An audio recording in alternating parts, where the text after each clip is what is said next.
Bismillahirrahmanirrahim.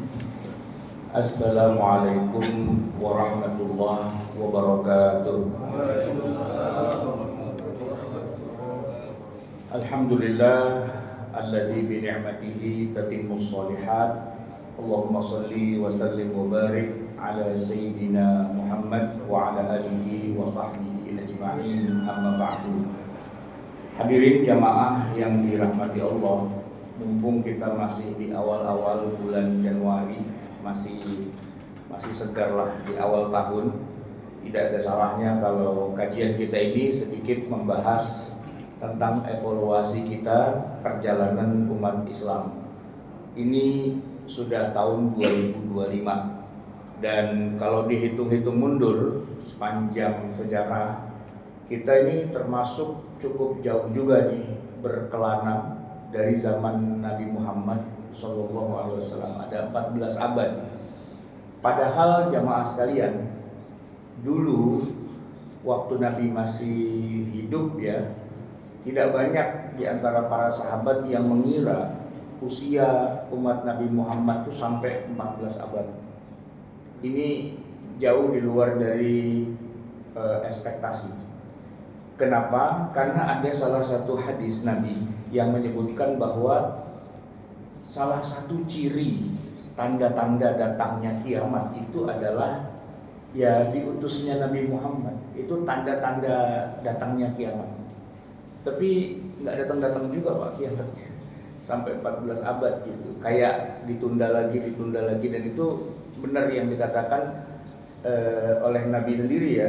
Kalau ditanya tandanya, banyak tanda-tandanya, ya kan? Tapi kalau ditanya kapannya, mal mas'ulu anhu bi'a'lama minas sa'il. Yang ditanya nggak lebih tahu daripada yang nanya. Ini kan hadis Jibril. Jibril datang pada Nabi Muhammad, tanya tentang iman, tentang Islam, tentang ihsan, tentang hari kiamat. Tanda-tandanya apa? Disebutin lah A, B, C, D gitu. Terus Jibril tanya lagi, terus kapan itu kejadiannya?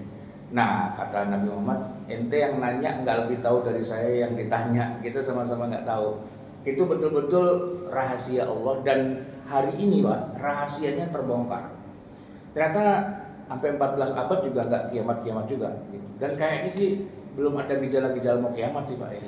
Walaupun ada film kiamat sudah dekat gitu kan. Dan banyak kan film yang bicara kiamat-kiamat. Waktu itu ada 2012 kalau nggak salah kan, ada film kayak gitu kan. Tapi di film itu pun kiamatnya nggak jadi juga Pak, cuman buminya geser-geser gitu aja, tapi nggak jadi kiamat juga. Nah, sepanjang sejarah ini kita umat Islam sudah ya mengalami ya banyaklah pengalaman yang cukup yang panjang, cukup melelahkan. Kita akan membuat review yang singkat aja. Jadi begini Pak, sewaktu Nabi Muhammad wafat, kita umat Islam itu masih terbatas jumlahnya. Hanya sebatas Mekah, Madinah, dan area sekitarnya. Itu sering disebut dengan istilah Hijaz, ya Hijaz gitu. Nggak sampai dibilang Jazirah Arabia juga, karena ya Hijaz itu wilayah yang sedikit aja. Dan kerajaan-kerajaan besar yang ada di masa itu Pak, apa itukah Romawi, ataukah itu Persia, ataukah Mesir, ataukah Habasyah, Yaman, kemudian India, bahkan Cina gitu ya, saat itu belum pada masuk Islam. Jadi pada saat Nabi wafat, beliau belum sempat mengislamkan banyak wilayah kecuali ya Hijaz itu saja. Tapi memang yang menarik adalah begini, begitu Nabi wafat, khususnya di zaman Umar ya. Nah Umar itu bisa menembus 3 imperium besar. 2 yang besar tuh, pertama Romawi, yang kedua Persia, tambah lagi Mesir. Nah 3 imperium itu tembus Islam sampai ke sana dan menyebar, bahkan, nah ini yang uniknya, bukan di zaman Umar sih, di zaman Umar tuh tembusnya pertama kali gitu kan. Berikutnya Pak, pada saat Umar kan 10 tahun ya usia beliau memimpin. Kalau Abu Bakar cuma 2 tahun. 2 tahun Abu Bakar, 10 tahun Umar, tambah Utsman ya, itu juga penyebarannya semakin kemana-mana, ke Azerbaijan atau Armenia. Nah pada saat itu Pak, zaman Umar Persia itu jatuh ke tangan umat Islam. Istana Putih Raja Persia itu takluk dan dijadikan ghanimah oleh pasukan muslimin. Ada perang namanya Perang Qadisiyah. Nah, realisasinya Pak, di zaman Ali bin Abi Thalib. Jadi Umar 10 tahun, Utsman 12, Ali 5 tahun. Nah, di zaman Ali itu Pak, ibu kotanya yang tadinya Madinah pindah ke Persia, pindah ke Kufah. Jadi cerita tentang pindah ibu kota bukan cuma kita doang Pak, pindah IKN gitu bukan, tapi di zaman itu juga sudah pindah. Bapak tahu yang namanya Persia ya, atau Irak gitu ya. Irak, Iran itu kan wilayahnya satu wilayah begitu. Itu Pak, dulunya itu adalah sisa-sisa peradaban besar umat manusia. Disitulah dulu ada peradaban yang disebut dengan Mesopotamia, atau juga peradaban Hammurabi gitu ya. Jadi sejarah tentang filsafat, hukum apa dan sebagainya memang di daerah-daerah situ dulunya. Dan terakhir itu dikuasai oleh Sasanid, dinasti Sasanid yang penyembah api, mereka Zoroaster. Dulu Nabi Ibrahim dari situ juga Pak, dari Babilonia. Jadi ingat Pak, Babilonia ya kan, Mesopotamia, kebudayaan Hammurabi itu sekitaran situ.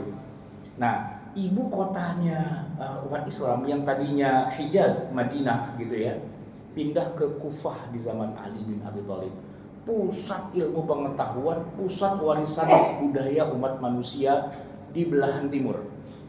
Nah, sebelum kemudian akhirnya dipindahkan lagi ke barat, ke pusatnya peradaban Romawi yang ada di barat. Waktu itu Romawi itu Pak, wilayah jajahannya sangat luas. Selain dia menguasai banyak wilayah di Eropa Timur khususnya, juga mereka menguasai wilayah Asia. Nah, jadi gini Pak, ini Romawi, ini Persia, di tengah-tengah itu ada negeri Arab salah satunya, dan ada wilayah-wilayah yang selalu jadi perebutan di antara mereka berdua. Kadang-kadang ini milik Romawi, kadang-kadang milik Persia, dan gantian gitu Pak, ya kan, wilayah itu. Nah, di daerah yang itu Pak, yang tengah-tengah itu adalah yang disebut dengan Mesir. Ada juga wilayah yang ada Baitul Maqdisnya, Palestina.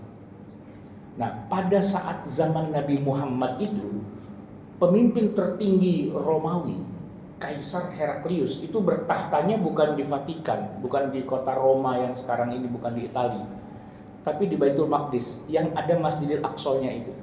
Itu di zaman Nabi Muhammad. Kaisarnya namanya Kaisar Heraklius.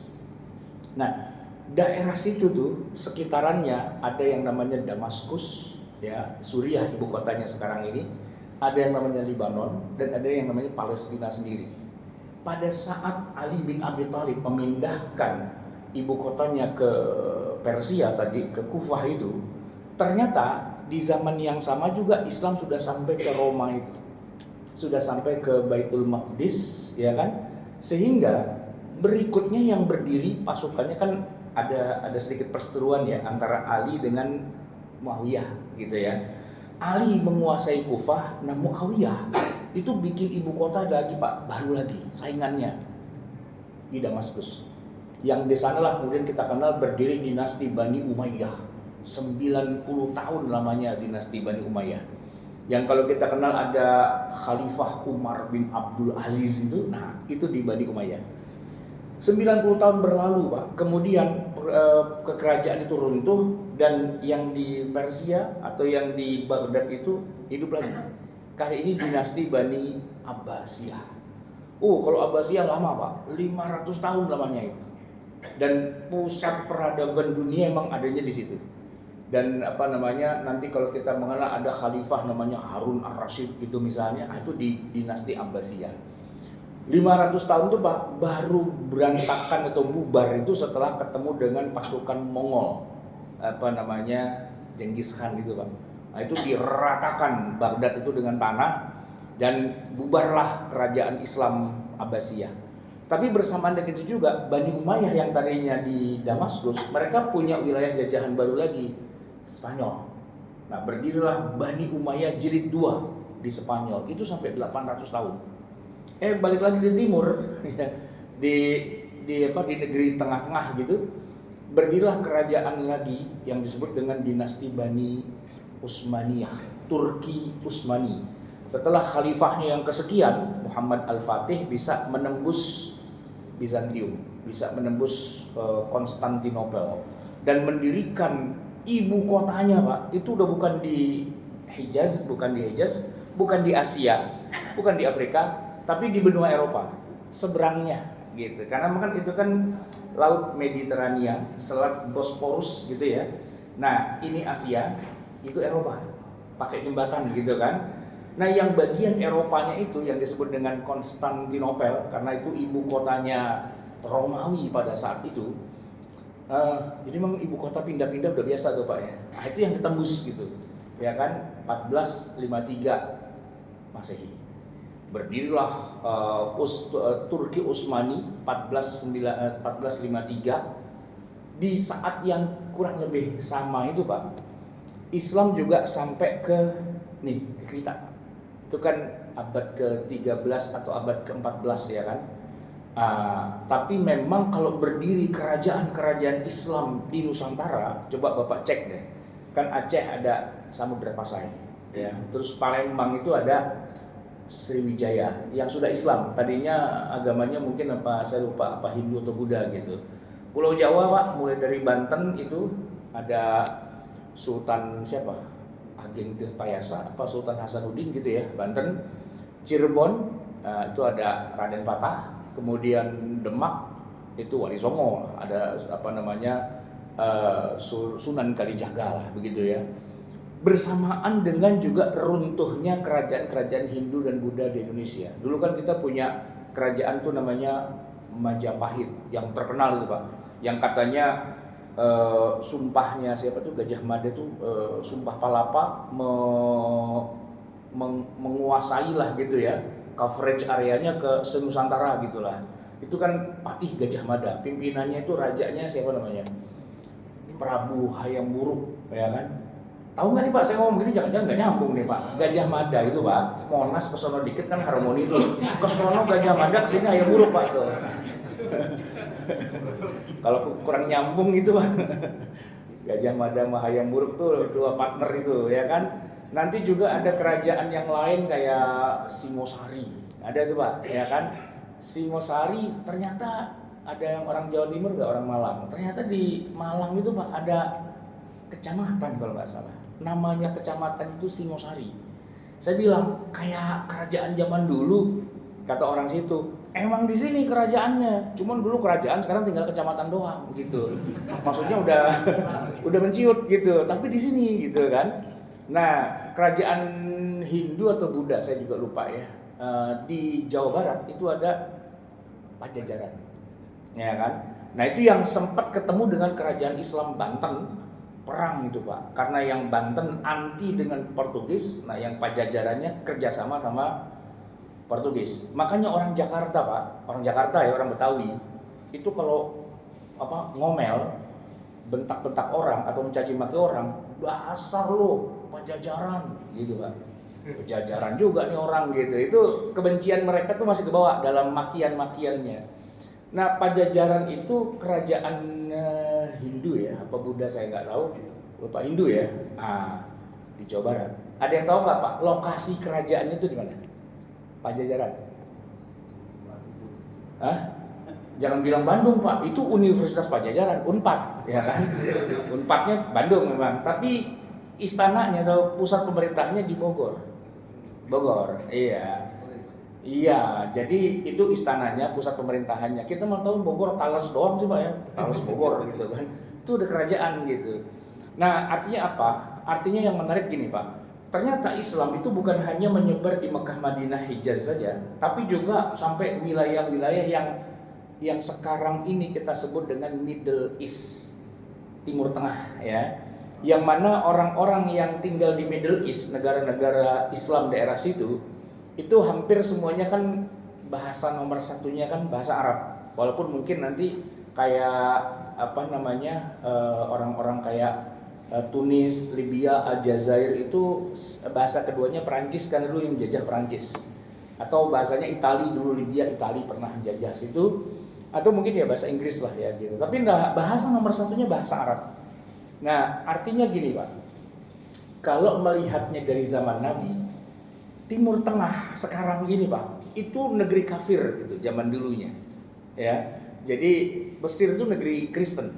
Kemudian Yaman itu negeri Kristen. Bahkan asal tahu aja Pak, Hubal, tahu Hubal nggak Pak? Berhala terbesar di Ka'bah itu diimpor sama orang Mekah dari Yaman. Nah, Yaman itu dulu Kristen menyembah berhala, ya kan? Dan salah satu berhala yang cukup besar yang kira-kira potensi untuk mendatangkan devisa itu dibeli sama orang Arab, dibawa ke Ka'bah, sembah-sembah dan agar yang haji banyak lah begitu. Apalagi ya Baghdad, Kufah, Basrah di zaman Nabi itu negeri kafir, itu negeri yang disebut dengan Persia tadi itu.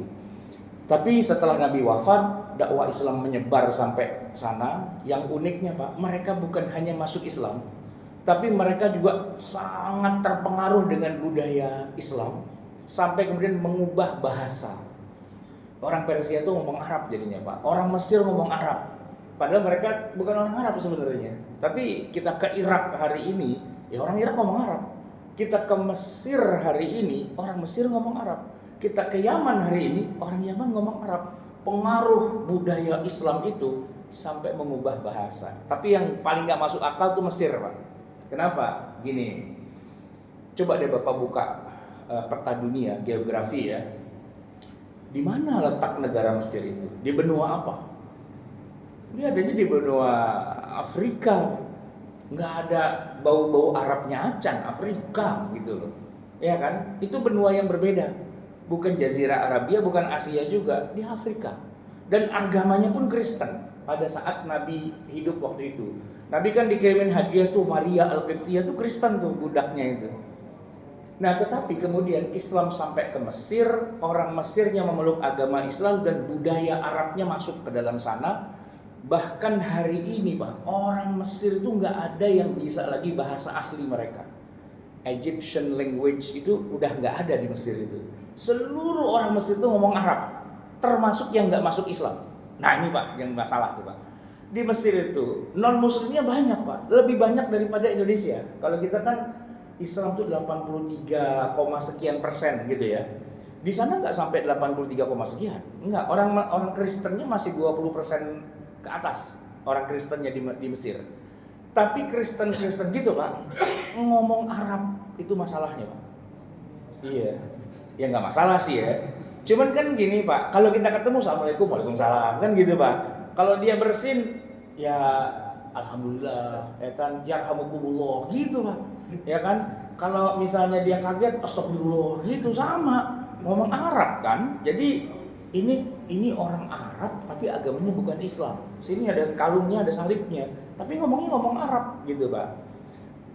Masih ingat nggak Sekjen PBB beberapa tahun yang lalu, namanya orang Mesir Pak, namanya Butros Ghali, ya kan? Arabnya fasih Pak, fasih itu. Dan banyak orang Kristen Mesir yang secara budaya tuh emang dekat banget dengan budaya Arab. Mereka banyak yang hafal Quran Pak. Bukan cuma Iqra jilid 6 aja Pak, hafal Quran itu. Gitu. Jadi kalau kita nih Pak, orang Indonesia, mahasiswa kita kan banyak ke Mesir tuh, baca Quran salah, yang negor orang Kristen, kurang panjang tuh matnya, gitu Pak. Yang benerin orang Kristen, kan kacau tuh urusannya Pak. Bisa kayak gitu ya. Jadi ngeblending banget gitu antara Islam dan Kristen kalau di Mesir. Makanya kalau dengerin fatwa-fatwa ulama Mesir tentang Kristen, Natal apa gitu-gitu, mereka tuh aman, santai, nggak jadi masalah. Yang bilang haram tuh biasanya ustadz-ustadz yang belajar agamanya ke Saudi, LC kayak saya gini lah nih, ya, keluaran dari Libya, keluaran dari Madinah gitu, haram, dikit-dikit haram gitu. Tapi kalau keluaran dari Mesir rata-rata, gimana ustadz hukum memberikan selamat Natal pada orang Kristen gitu? Aman, nggak apa, santai aja, yang penting lu jangan ikutan gitu doang, ya kan. Mesir tuh Pak, memang mereka deket banget. Nah uniknya Pak, setelah Timur Tengah itu terislamkan, Islam tuh kemudian tambah lagi, keluar lagi sampai ke wilayah yang nggak kebayang sama sekali, sampai ke India Pak. Pak, kalau dalam bahasa Arab, negara India itu disebutnya dengan Al-Hind. Ha, nun, dal, Al-Hindu. Karena agamanya kan Hindu, ya kan? Nama negaranya itu nama agama, Pak, Al-Hind. Islam masuk India, walaupun nggak semuanya masuk Islam. Tapi kalau ukuran jumlahnya besar, Pak. Muslim terbesar di dunia malah di India. Dibandingkan dengan Arab, India lebih banyak Islamnya. Walaupun kalau secara keseluruhan orang Indianya, kan India hampir berapa miliar itu ya. Nah, tetap aja mereka minoritas gitu. Mereka minoritas dan tertindas gitu ya. Tapi kalau kita buka sejarah, kerajaan-kerajaan Islam di India tuh cukup banyak. Ya, kalau sekarang mungkin sebagian lah kalau orang India tapi yang marganya Khan gitu ya. Nah, itu Islam tuh, Pak. Ya, Shahrukh Khan. Nah, itu Islam itu. Jadi Khan itu nama marga yang Muslim. Emang kalau Bajai Bajuri dulu bilangnya Shahrukh Khan itu aslinya namanya Shahrukh doang, nggak ada Khannya. Cuman karena dia nongol di TV, tetangganya lihat itu Shahrukh kan, oh jadi kata si emak itu Shahrukh kan. Nah, yang lebih parah lagi, Pak, Islam masuk ke Cina. Memang tidak semua sih, Pak, karena Cina kan gede banget kan. Tapi kerajaan Islam di Cina itu besar jauh sebelum masuk ke Nusantara. Makanya jadi aneh, Pak. Cina kok Islam gitu kan, aneh gitu kan. Kalau di kita kan Cina identik kalau nggak Konghucu, Kristen gitu, atau malah komunis dah sekalian gitu kan, ateis gitu. Tapi ada kerajaan Islam di Cina begitu. Makanya di Indonesia itu ada siapa panglima atau yang armada perang itu, Pak? Cheng Ho, ya kan? Cheng Ho. Itu Muslim gitu. Jadi memang daerah Yunan, daerah mana itu Islam juga, tapi Cina juga begitu. Istri saya sih, bukan saya, itu kuliah di Pakistan, Pak. Nah, di Pakistan itu banyak pelajar-pelajar dari Cina, ya. Mereka belajar agama ke Pakistan. Mereka orang Islam. Ya belajarlah apa gitu, belajar bahasa Arab, belajar apa dan sebagainya. Jadi Cina tapi baca Quran gitu, Pak. Emang susah sih lahjahnya itu, Pak. Kacau mereka. Parah dah kalau orang Cina baca Quran gitu, karena kan cadel kan. Sama orang Jepang kalau baca Quran juga berantakan gitu. Saya pernah ke Jepang itu, Pak, belum lama sih, baru 3 bulan yang lalu. Orang Jepang jadi imam. Saya sholat dari mula dah, kacau bacaannya gitu. Iya kan, nabudu, iya kan, nasta'inu gitu kan. Sahabat kagak nih orang kayak gini kan. Saya sholat lagi aja. Saya bilang, emang nggak ada yang lebih bagus lagi bacaan? Ada Pak Ustadz, di sini dia udah imam masjid, udah paling pintar bacaan Qurannya. Kalau cari yang lain, kacau. Waduh, repot juga. Masih mendingan kita, Pak, ya kan? Jawa gini, Pak, medok sih ya. Cuman kan ya masih bunyi, Pak. Masih dapet lah, ya kan? Walaupun nggak kayak Syekh Usudais gitu kan. Jogja tuh kampungnya ibu saya tuh, masjid depan rumah tuh kesal juga saya kalau dengerin ya. Alhamdulillahi Rabbil Alamin gitu loh. Rabbil Alamin. Dia bilang, ganti nih imam kayak gini kok gak bener nih gitu kan. Dia bilang, loh dia guru ngaji Pak Ustadz di sini. Orang semua belajar ngajinya sama dia. Cari yang lebih pintar nggak ada, yang lebih hancur ada. Oh ya udahlah. Tapi masih mending, Pak, cuma ngebas aja kan. Sama orang Jakarta gitu juga, Pak. Kalau yang ngajinya gitu-gitu aja, ya huruf zal, huruf zai, wa, gitu kan semua huruf berubah jadi jim. Jajul jilatil arujil jalaha gitu kan. Nah, emang agak susah tuh ya, akidahnya masuk Islam, lidahnya nggak masuk Islam, Pak. Dia susah gitu karena bahasa Arab kan nggak gampang, kecuali gurunya yang ngajarnya pakai rotan tuh, Pak, betok jidatnya, jadi benar bacaannya gitu. Kalau yang gurunya baik-baik aja gitu susah dah ya. Islam masuk ke negeri Cina, lalu yang parah nih, Pak, masuk ke Indonesia. Padahal Indonesia tadi kan lagi kerajaan Hindu, kerajaan Buddha, animisme, dinamisme dan sebagainya, tapi masuk gitu, Pak. Ya kan? Itu di luar ekspektasi lah. Artinya bahkan kata-kata Nusantara di dalam Quran atau dalam hadis itu nggak ada, Pak. Nggak ada. Kalau Cina masih kesebut, Pak, walaupun hadisnya katanya doif, utlubul ilma walau bisin, nggak ada utlubul ilma walau fi Jawa gitu, nggak ada, Pak. Di Jakarta, di Palembang, ya kan, Vibojong apalagi gak ada itu kan. Jadi ya nggak terencana lah gitu. Ya, tapi masuk Pak. Dan sekarang ini parahnya lagi, India kalah Pak sama kita. Gara-garanya India pecah dua negaranya. Ya kan, yang satu jadi Pakistan, yang jadi India. Atau kalau dia jadi satu Pak, juara satunya dia. Gara-gara dia pecah dua, kita nih Indonesia juara satu. Nomor 2-nya baru Pakistan atau India atau bolak-balik lah di antara mereka. Nah, yang menarik itu begini Pak. Bicara tentang penyebaran Islam memang luar biasa. Kenapa? Karena gini, Kristen tuh berkembang juga Pak. Jadi waktu Nabi Isa alaihi salam itu wafat, posisinya sebenarnya malah lebih parah dari Nabi Muhammad. Kalau Nabi Muhammad Pak, beliau wafat, tidak kurang 120.000 sahabat itu sudah masuk Islam. 120.000, banyak banget umatnya Nabi Muhammad saat beliau menghembuskan nafas tanggal 12 Rabiul Awal tahun 11 Hijriah. Sementara waktu Nabi Isa alaihissalam wafat, kalau kata saudara-saudara kita yang Kristen ya, atau kalau kita bilang waktu Nabi Isa diangkat ke langit gitu ya, berapa umatnya? Umatnya cuma 7, 8, 9 hawariyin tuh Pak, cuman nggak berapa biji aja, ya kan? Tapi memang mereka berjuang dengan gigih menyebarkan dakwahnya Nabi Isa. Yang unik Pak, ketika Nabi Isa diangkat oleh Allah, pengikutnya cuma sedikit. Bahkan sebagian dari pengikut Nabi Isa tuh ada yang sampai ditidurkan oleh Allah di dalam gua. Surat Al-Kahfi, kisah itu kan 300 berapa tahun? 309 tahun kan. Bangun-bangun mereka, kerajaannya udah jadi kerajaan, saya nyebutnya Islam atau Kristen ya. Kristen tapi yang Islam gitu Pak. Maksudnya Nabi Isa kan, saya tanya Pak, Nabi Isa tuh Kristen atau Islam sih? Islam ya. Maksudnya ya bertauhid apa segala macam gitu kan. Cuman kalau kita bilang dia Kristiani, Nasoro lah gitu bahasa Arabnya, karena beliau kan memang lahirnya di Nazaret, ya Nazaret. Memang kampung itu Nazaret, maka pengikutnya disebut dengan Nasoro, orang-orang yang ikut kepada Yesus atau Nabi Isa yang dari Nazaret, Jesus from Nazareth gitu. Nah pada saat itu kerajaannya yang ada Romawi itu sudah memeluk agamanya Nabi Isa, gitu Pak. Pada saat Ashabul Kahfi itu yang 300 tahun tambah 9 tahun itu bangun, kerajaannya sudah Kristen gitu, sudah ngikutin Nabi Isa. Padahal itu kejadiannya setelah Nabi Isa wafat, sebelum Nabi Muhammad lahir. Kejadian itu suratnya Al-Kahfi Pak, ada di Quran, surat 18. Kisahnya itu jadi paling utama karena memang disitulah kejadiannya.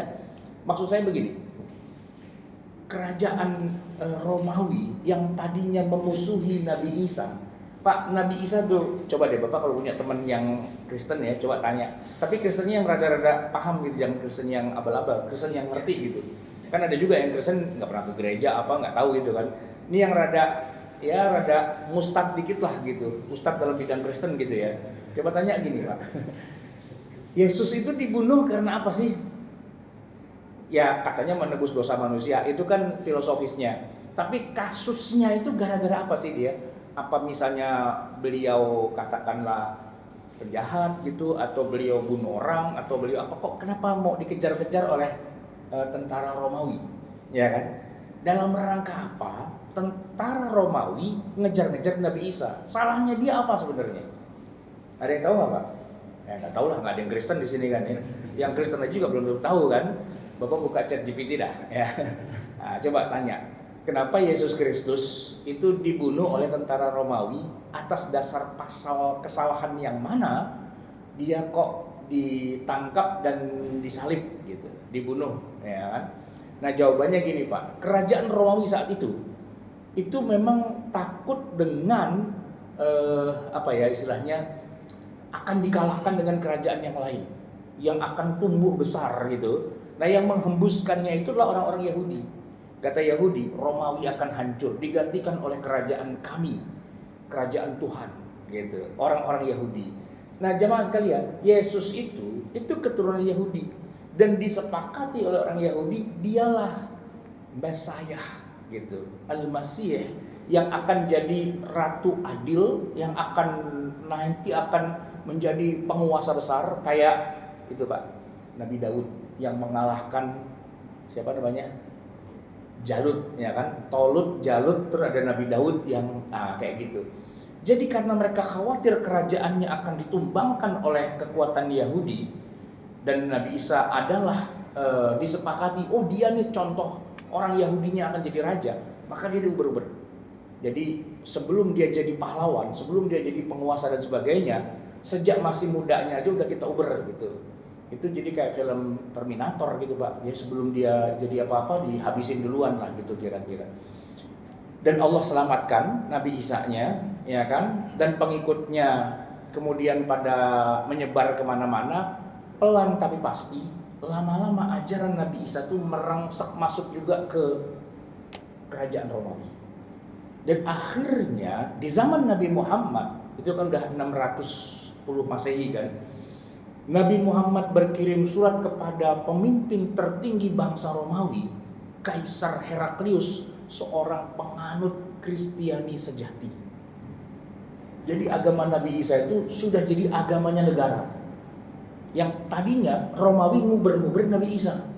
Tapi setelah perjuangan mereka panjang, mereka sampai ke Romawi dan rajanya itu adalah raja Kristen.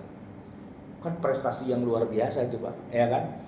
Cuma, di sini Pak, ada cumanya. Kok bisa Kristen masuk ke Romawi? Kompromi. Komprominya apa? Ya, harganya cukup mahal Pak. Ya mau nggak mau, Trinitas harus diterima. Soalnya orang Romawi percaya Tuhan mereka adalah Zeus. Punya anak, punya bini, namanya Hera. Anaknya tuh macam-macam tuh, ada yang Hercules, ada yang apalah gitu-gitu kan. Nah itu kepercayaan nggak bisa diotak-atik. Nah ini ada agama samawi. Gimana caranya biar bisa damai? Ya kompromi lah gitu. Oke, Tuhannya 3, deal gitu. Iya, tinggal para filosofi puyeng, 3 tapi 1 tapi 3. Nah kan puyeng tuh, ya kan gitu. Nah, jadi Trinitas itu sidang konsili di abad ke-2 atau ke-3 Masehi gitu. Mereka harus banyak komprominya. Nah, sementara ketika Nabi Muhammad datang tidak kompromi. Semua negeri yang menurut agama Islam, lu cuma satu, la ilaha illallah. Mau kayak gitu Islam, mau enggak usah. Gitu.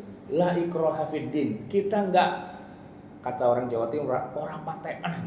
Lu mau masuk Islam apa enggak? Ya mau masuk Islam tapi prinsipnya harus la ilaha illallah. Enggak ada Tuhan tuh 3 tapi 1 tapi 3 tuh enggak ada. Ya satu udah titik gitu. Mau Islam oke, mau enggak Islam enggak apa-apa. Gitu. Jadi bedanya gini Pak, Islam menyebar, Kristen juga menyebar. Cuman kalau Kristen akhirnya Pak, satu nabi, banyak agama. Kan di Indonesia aja Pak, dirjen Kristen itu ada 2 Pak. Dianggap 2 agama yang berbeda, ada Katolik, ada Protestan. Itu 2 agama yang berbeda. Ya kan? Harusnya kan satu aja, Kristen aja satu udah gitu.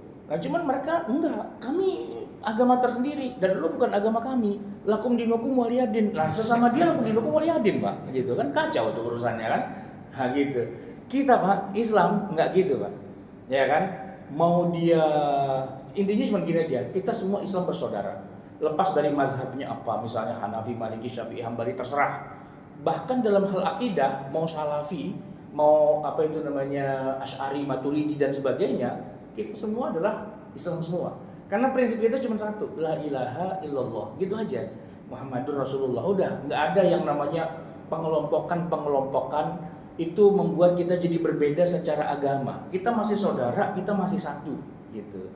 Nah, penyebaran Islam itu pakai prinsip dasar itu Pak. Kalau lu terima konsep tiada Tuhan selain Allah dan Muhammad Rasulullah, berarti Anda Islam, kita bersaudara, gitu kan. Tapi kalau Kristen itu nggak apa-apa, sama aja, atur aja. Itu dalam hal akidah. Apalagi dalam masalah syariah Pak, mereka santai banget. Saya Ramadan kemarin ada acara, bukan Ramadan, Lebaran. Ini biasa apa namanya, halal bihalal di Kokas itu Pak. Itu kan yang punya non muslim tuh Pak. Cuman halal bihalal kan namanya juga undang saya ceramah. Nah direksi kebanyakan non muslim. Jadi mereka pengen ceramahnya itu ya jangan Islam doang, yang Kristennya juga ada. Jadi diundang 2 ustadz, satu saya, satu lagi pendeta. Ustadznya pendeta, maksudnya bukan ustadznya, penceramahnya. Nah gitu, jadi double gitu kan, ngomongin apalah gitu.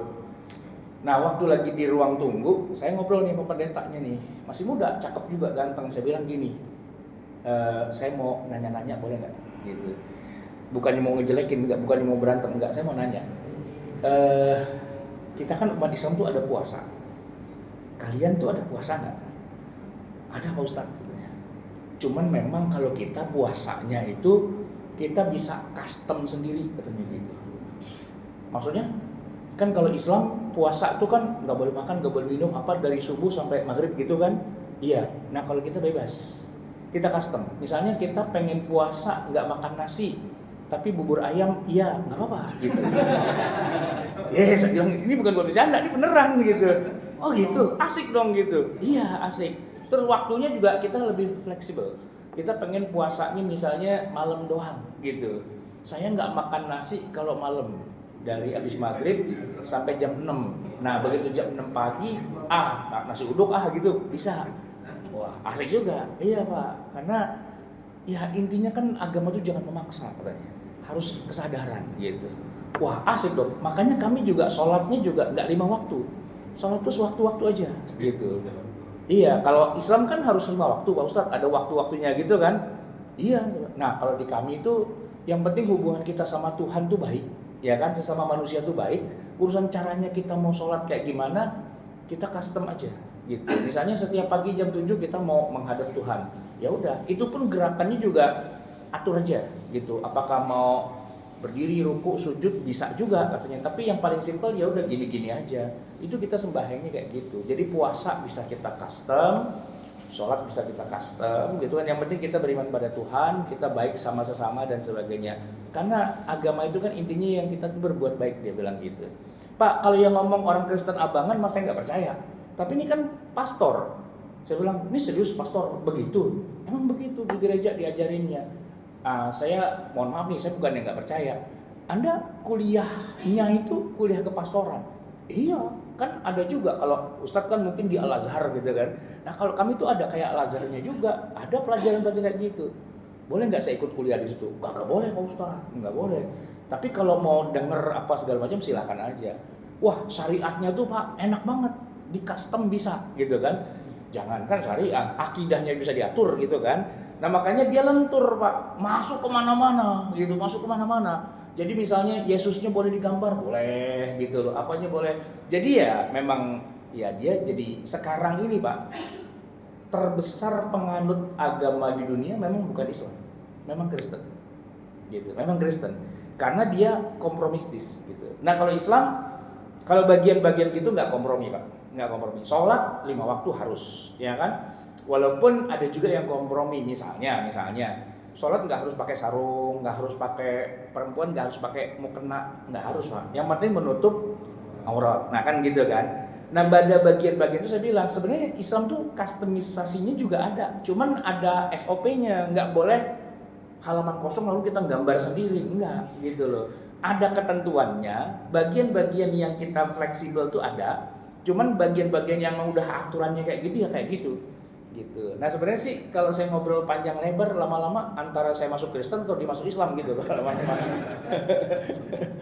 Tapi pada dasarnya sumbernya kan dari Nabi Isa. Nabi Isa kan dari Allah juga. Cuman kalau kita lihat bagaimana dia berkembang, dia kok berkembangnya luas sampai kerajaan yang tadinya memusuhi Nabi Isa, kemudian rajanya adalah pemeluk Kristiani, ya kan? Kok bisa? Karena dealnya banyak Pak, gitu. Komprominya banyak.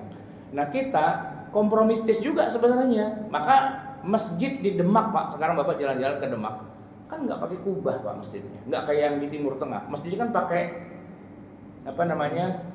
apa sih istilahnya itu, limas atau apa gitu ya, kayak gitu. Itu kan kayak Hindu sebenarnya secara model bangunan gitu. Tapi it's okay, nggak ada masalah. Yang penting arah kiblatnya ke Ka'bah gitu. Kalau kiblatnya ke yang lain nggak sah gitu. Baik jamaah sekalian, waktu kita sudah habis, tapi intinya adalah bahwa umat Islam di Indonesia ini memang salah satu keberuntungannya adalah pertama, nggak pernah kesebut-sebut di Al-Quran atau di hadis ya, tapi sampai ke sini Islamnya dan mayoritas terbesar di dunia. Satu. Yang kedua, untuk konteks hari ini, negeri yang paling kondusif untuk beragama Islam justru kita di Indonesia. Sebab mohon maaf ya, kalau sekarang ngomongin Timur Tengah kan isinya perang semua. Yaman perang, Suriah perang, Palestina apalagi emang pusat perangnya, Lebanon perang, semua perang gitu. Kondisi ekonomi mereka juga nggak sestabil kayak kita. Nah orang Indonesia walaupun pada nggak bisa bahasa Arab, walaupun pada kurang fasih, tapi biar bagaimanapun kita tetap Islam gitu ya, dan kita nggak perang. Mungkin ekonomi kita ya mungkin gonjang-ganjing juga sih ya, tapi nggak separah kalau kayak di Timur Tengah sekarang ini. Jadi itulah yang mestinya kita syukuri, dan tentu kita harus meningkatkan juga kualitas pemahaman kita terhadap agama Islam. Itulah yang bisa saya sampaikan, semoga bermanfaat. Mohon maaf atas segala kekurangan kesalahan. Hadanallah wa iyyakum ajma'in wal afu minkum. Wassalamualaikum warahmatullahi wabarakatuh.